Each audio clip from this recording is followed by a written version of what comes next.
Hi and welcome to Get Real with the English Sisters. Hello everyone. Hello. Today we're going to be talking about whether or not self-love is overrated.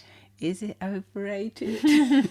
Is there too much of it Is nowadays? there too much self-love, loving oneself? Yeah, you get to wonder, don't you? I mean, everyone says you've got to love yourself and, you know, all this talk about loving yourself. I mean, it didn't used to be like that, did it? Well, I don't remember it being like that. Well, no, I guess religious people have always said it. Said not to love No, oneself. they said you're supposed to love yourself as you love others, I think. As you love thy neighbour. Well done. That's it. As you love thy neighbour. Love thyself as you love... I think we're getting a bit confused here. But I think as hypnotherapists, we do find that, I mean, people have a lot of pressure put on themselves, don't they? They do nowadays, I think. Yeah, you've got to love yourself. And if you don't love yourself, I mean, who are you sort of thing, you know? Like if you hate yourself. Well, that's obviously, you're not in a good position if you hate yourself, are you? It's a bit too much. That's definitely a very strong emotion, hate, what you've just said now. I don't think you can actually live a very fine life like that. I think it's hard.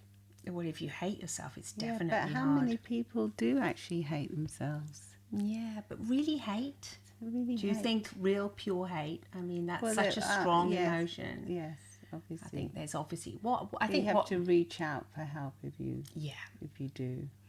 If you are in a place of self-loathing yourself, then that's you are in a place where you can get help. You get help for that. But here we're just like talking about more like, you know, whether you love yourself.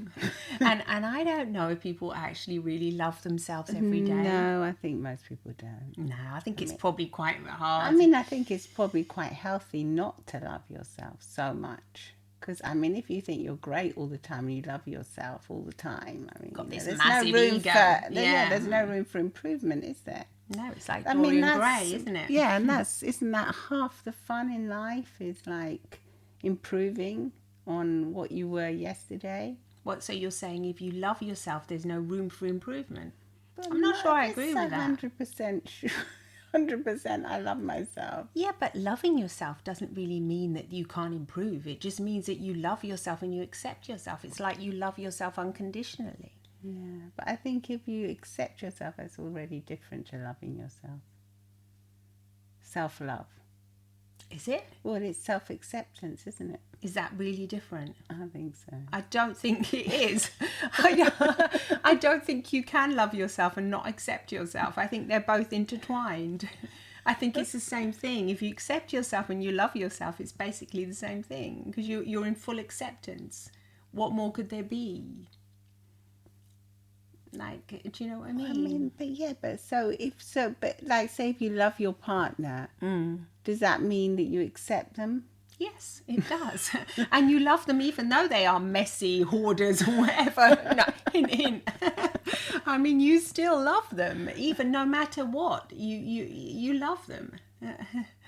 And you accept them with all their faults and their funny little twerks, etc., etc. So you mean, but I think when people think about like self-love, I don't think they think that it's self-acceptance. I think people think, oh, I have to love myself, like I have to love the way I look, I have to love the way I act, I have to love how I do things, I have to be like really, I don't think they think.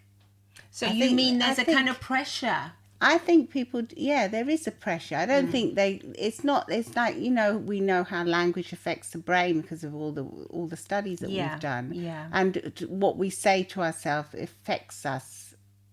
So I think if you say, I accept myself, that feels different to saying, I love myself.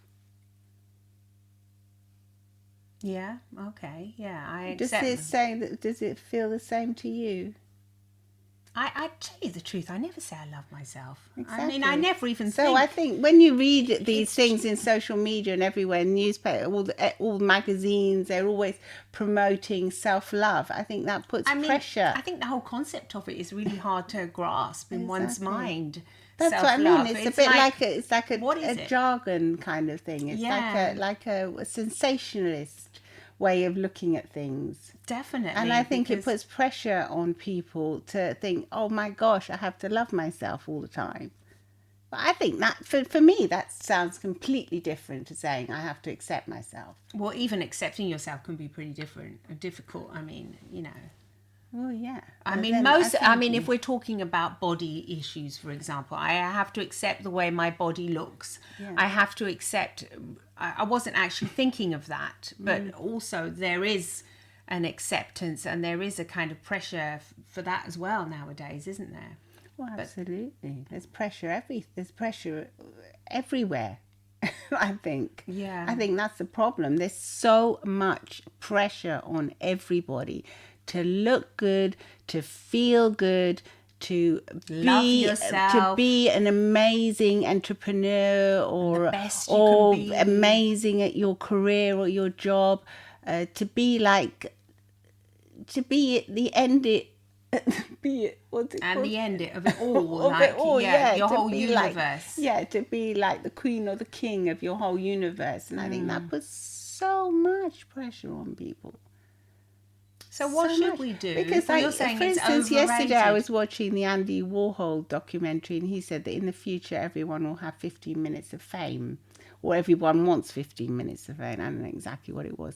And I think, yes, it's okay to have 15 minutes of fame, but then it's okay to be not okay, or it's okay to be not self-accepting of yourself in every single way. You can be like uncomfortable with certain things about yourself, because then there's also room for improvement, as long as it's not going to get you down or going to get you, to feel bad about yourself. Yeah, but I think maybe sometimes it's okay to feel bad about yourself. I mean, what if you've done something that? But like if you something that you've been mean to someone, or you've done something that if you've been mean to someone, definitely. So if you've shouted at your kids or something when you know you shouldn't have done, and then you feel bad about it. You can say sorry, can't you? Well, yeah, exactly. But I mean, you can apologise. Yes, I think the whole concept of self-love comes from a deeper place, where obviously we're not. It's about your own self-esteem as well, isn't it? Yeah. For instance, here, Dr. Maya Angelou, she said, if you are always trying to be normal, you will never know how amazing you can be.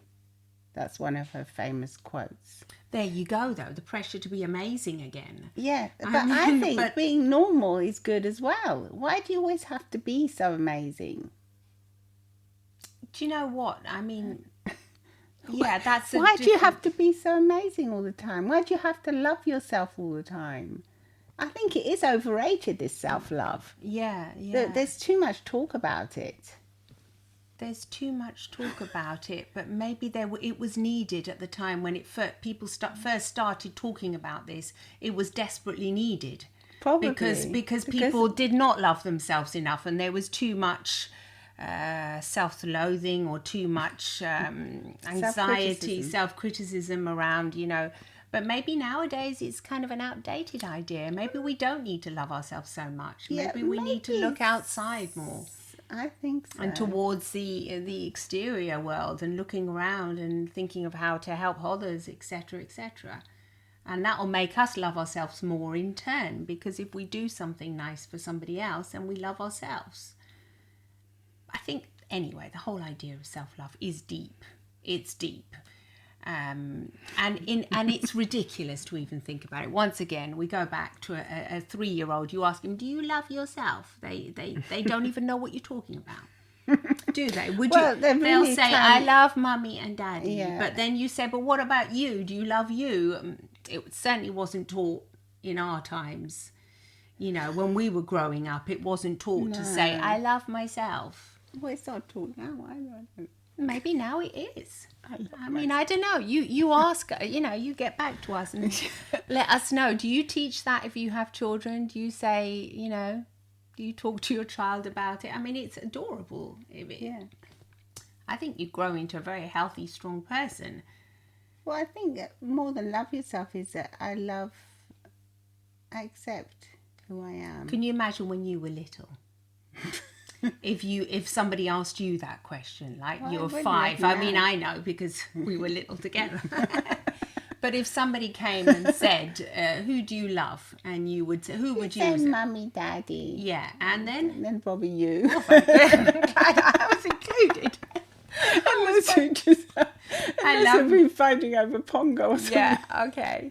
And then they said, "What about you? No, do you love you?" Obviously not. You would say no. I don't know. I don't know what I would have said. I can't imagine. Yeah, because it's an unusual kind of question, isn't it? Yeah, that's why I think it's overrated. I think it's probably an unnatural question to ask someone. Because it's just your baseline. It's supposed to be baseline that you're okay with yourself. You're supposed to be look out for yourself and protect yourself. It's one of the natural instincts, isn't it? So that's part of self-love, self-protection, going against something that's going to harm you. You're going to go away from that. You're going to go away from fear. You're going to go towards pleasure, as Tony Robbins always says. You know, I mean, these are things that are just natural. Just natural, yeah. So what we're saying is overrated. It's kind of I think it's overrated. I think jargon. it's like a bit of something. It's a little bit of a, what's it called? A bit sensationalist. A bit of. So what kind of advice could we give clickbait. About self-love then? Well, I think for me, I think I would call it self-acceptance. If you accept yourself for with all your flaws that everyone has, I think the fact that you're not perfect, that maybe you don't conform to what society expects of you, then I think then you can blossom. Then you probably can have your 15 minutes of fame, like what Andy Warhol says, because you'll be natural, you'll be spontaneous, and when you're natural and spontaneous, you're naturally attractive, I think. Yeah, absolutely. I agree with you. So self-acceptance is really self-love. And what about if you can't accept yourself fully? Just go for a little bit every day. Well, I think a little every day goes a long way. Yeah, I agree with you there. And I think if you just maybe, like what you were saying, do nice things for other people, you'll feel the love from others. You'll feel proud. They'll and being give, proud and feeling the love pride. will be. It's like looking in a mirror. The love will come back to you. It will reflect back to you. Yeah. The nice things you do for other people. Yeah, it'll go inside you. It will stay in there. You'll have a sense of pride, a sense of joy will go, and that you can't.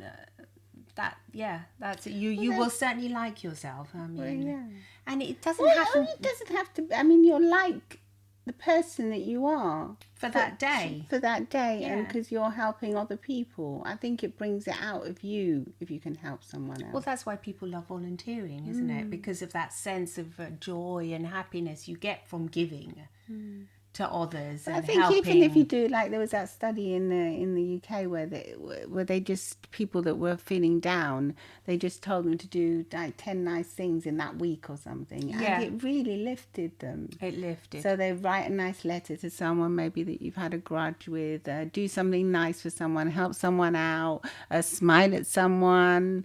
And really tiny, small things, insignificant things. Maybe let someone, let someone through in the queue, or let someone through in the queue. You just say a nice word. Be nice. Just be nice, basically. Yeah, and it made such a difference to people's lives. They did feel a lot better. Yeah.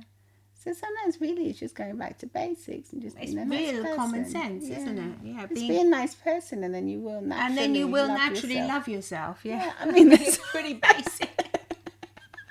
As usual. In the nitty-gritty, just be nice, and then you like yourself. I mean, you'll love yourself eventually. And then, hey, if you don't love yourself every day, you might be mad one day, or angry, or you might feel sad and not be the person you expect to be that day, but isn't that okay as well? I mean, I think so. And if you are in a bad mood, you can always change your mood by like just putting a nice song on or something.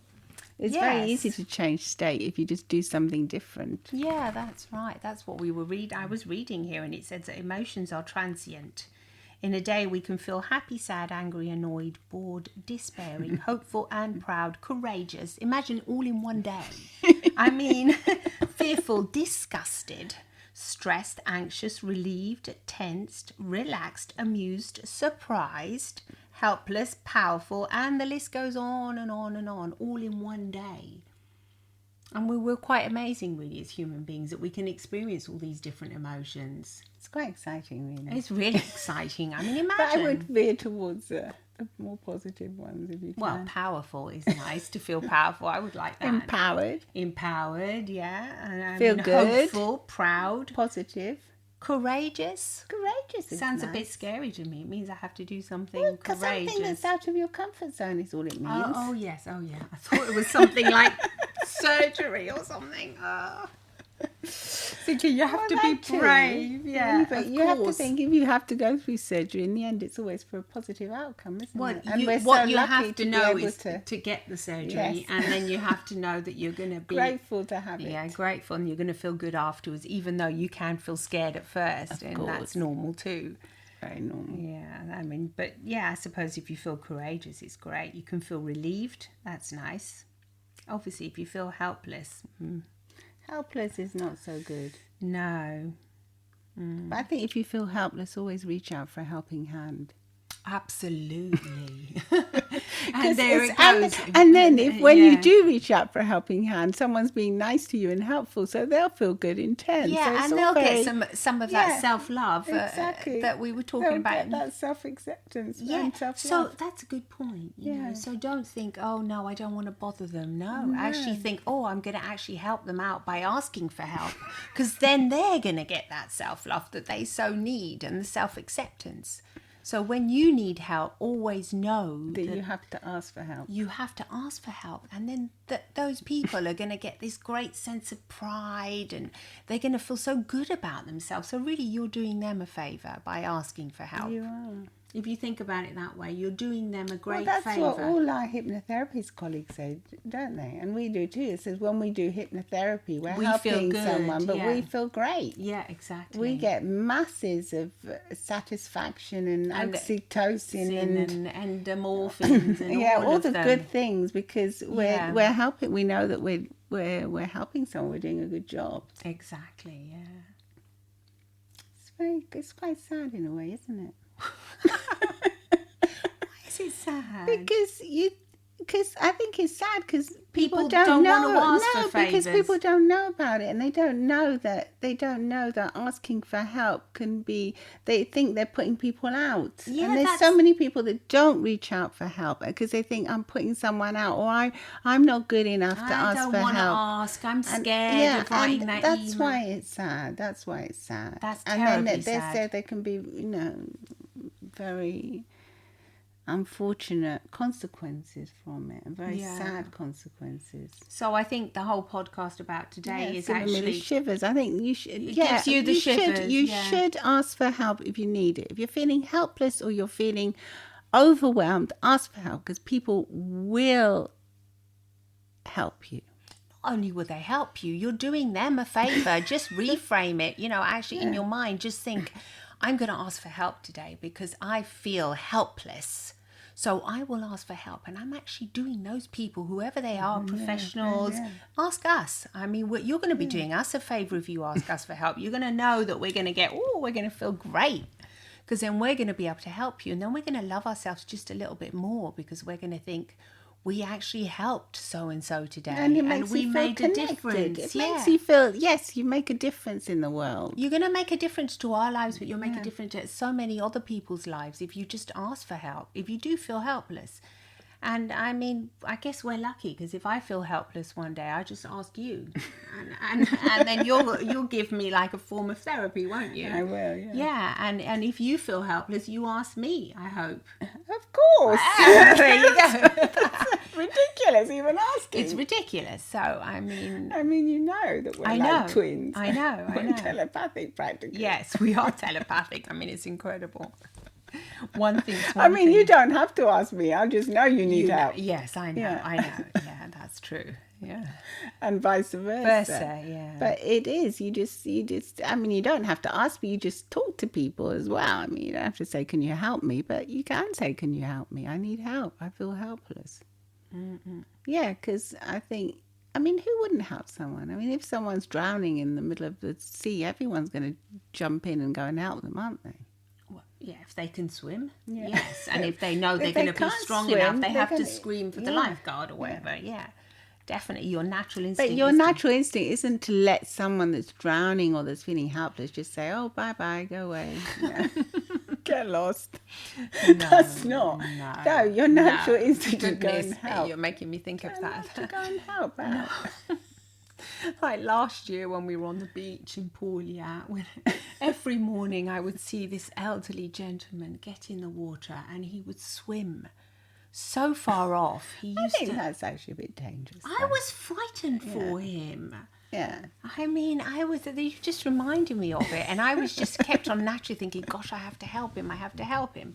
So one morning, he wasn't coming back. So I actually went but I was clever enough to take that little thing. The life raft thing. Yeah, not a life raft. It was just a silly little, that plastic thing that floats, a little floater. Yeah, I just took that with me and I swam all the way and made this big effort to get to him.